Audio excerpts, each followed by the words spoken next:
wabarakatuh. Hai, nama saya Muhammad Bagus Hanafi di kelas 12 3, dan saya akan menjelaskan bagaimana tata nama senyawa dari alkohol. Saya akan menjelaskan dari pengertian, tata nama, reaksi, struktur, dan kegunaan. Oke, kita mulai dari pengertian. Pengertian alkohol adalah senyawa organik dengan gugus hidroksil OH yang terikat pada atom karbon dengan rumus umum ROH, dan jenis yang paling dikenal adalah etanol atau etil alkohol yang ada di minuman beralkohol dan dihasilkan dari fermentasi. Jadi bisa dikatakan dari kayak buah anggur, buah leci yang difermentasi bisa saja menjadi alkohol. Kita lanjut di tata namanya. Jadi tata nama alkohol itu termasuk dari awal yang dimulai dari tata nama senyawa. Kan tata nama senyawa bisa kita sebutkan ada ether, ester, dan lain-lain lah.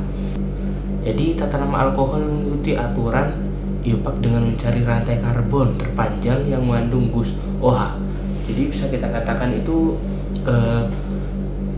di pojok bisa, di tengah juga bisa ditambahkan OH gitu. Jadi yang awalnya seperti kayak heksana, pentana, atau lain-lainnya itu diubah menjadi nol. Jadi kayak misalnya pentanol, heksanol, terus etanol gitu ya bisa. Jadi akhirnya itu diubah menjadi all gitu ya, gitu sih. Buat tata nama struktur alkohol ini ya kayak gitu. Lanjut di strukturnya. Struktur alkohol ditandai dengan gugus fungsional hidroksil OH yang terikat pada atom karbon jenuh, hibridisasi sp3 dari gugus alkil R menjadikannya senyawa organisasi dengan rumus ROH mirip HOH, tetapi satu H diganti R. Jadi strukturnya ini mungkin lebih ke simple sih, nggak serumit seperti senyawa yang lainnya gitu. Jadi, kita lanjut di reaksinya.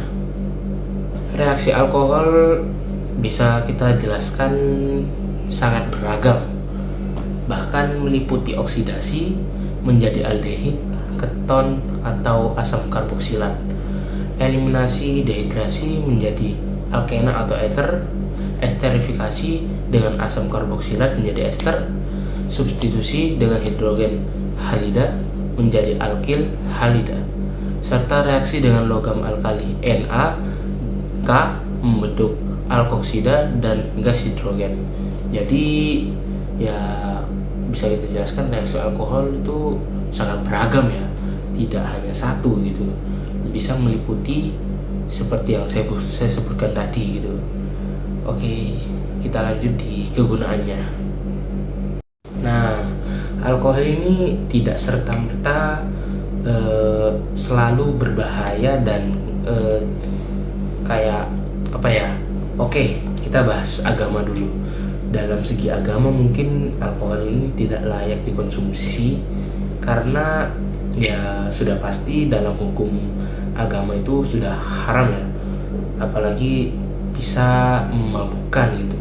Sorry kalau salah, tapi setahu saya gitu. Nah, tapi umumnya alkohol itu memiliki manfaat jika dikonsumsi sangat wajar ya, seperti normal gitu ya, nggak berlebihan, seperti mendukung kesehatan jantung, meningkatkan kolesterol baik, mengurangi risiko diabetes tipe 2, mencegah batuk empedu, serta memberikan efek relaksasi dan meningkatkan interaksi sosial. Nah, itu dalam segi baiknya ya, tapi kita bahas dalam segi buruknya. Manfaat ini seringkali dibayangi risiko berbahaya seperti kerusakan hati, kanker, dan kecanduan, terutama jika dikonsumsi berlebihan. Jadi ya secara halus ya bisa kita sebut dengan kayak apa ya, Homer lah gitu dalam segi agamanya gitu. Jadi alkohol ini emang punya manfaat yang baik, tapi dia juga mempunyai resiko yang buruk gitu, yang sehingga orang-orang itu bisa terlibat kecanduan. Nah, mungkin ada yang kurang jelas atau bagaimanapun itu, ada salah kata, salah omongan, atau salah penjelasan, mohon dimaafkan karena kita sama-sama belajar ya, kita sama-sama belajar. Dan terima kasih atas perhatiannya sudah menonton. Wassalamualaikum warahmatullahi wabarakatuh.